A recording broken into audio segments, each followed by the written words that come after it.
Hallo vriende en baie welkom by vandag se broodbrokkie. Ons leef in 'n wêreld waar almal hou van planne maak. Ons beplan ons loopbane, ons geldsaake en ons aftrede. Dit gee ons 'n gevoel van beheer.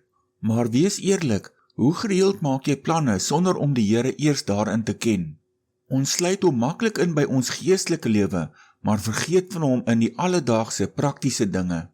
Vandag kyk ons na wat dit werklik beteken om jou lewe in God se hande te los.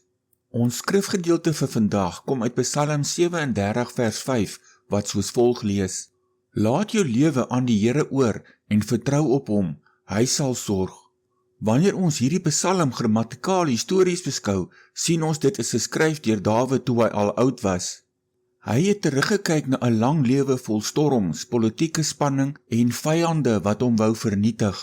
Die Hebreëse woord vir oorlaat beteken letterlik om 'n swaar las van jou eie skouers af te rol en dit op iemand anders te sit. Dawid sê vir mense wat bitter kwaad en bekommerd was oor die skurke rondom hulle, rol jou bekommernis af op die Here.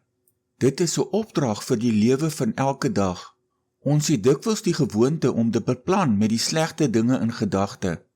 Ons probeer allerhande voorsorgmaatreëls tref vir 'n reënerige dag, omdat ons bang is vir wat môre mag bring. Maar as ons so leef, reken ons God nie in as die grootste en mees lewende faktor in ons lewe nie. Ons moet elke detail van ons gewone, daaglikse beplanning met hom deel en op sy leiding staatmaak. Hy is immers in beheer van alles en alle uitkomste rus in sy hande. Hier is 'n skriftuurlike feit om onsself aan te herinner. Om op God te vertrou is nie 'n gevoel nie, dit is 'n daaglikse wilsbesluit. In 1 Johannes 14 vers 1 sê Jesus vir sy disippels: Julle hart moenie ontsteld wees nie. Dit is 'n direkte bevel. God gaan nie jou hart dwing om rustig te wees nie. Jy moet self kies om op te hou bekommer. Dit beteken dat ons die gewoonte aanleer om God eerste te stel.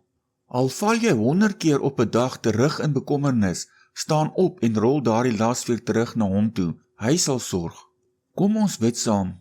Hemelse Vader, vergewe my waar ek so gereeld my eie planne maak, sonder om U daarin te ken. Ek bely dat ek dikwels toelaat dat vrees vir die toekoms my beplanning dryf. Vandag kies ek om my hele lewe, my bekommernisse en my planne vir die toekoms doelbewus op U af te rol.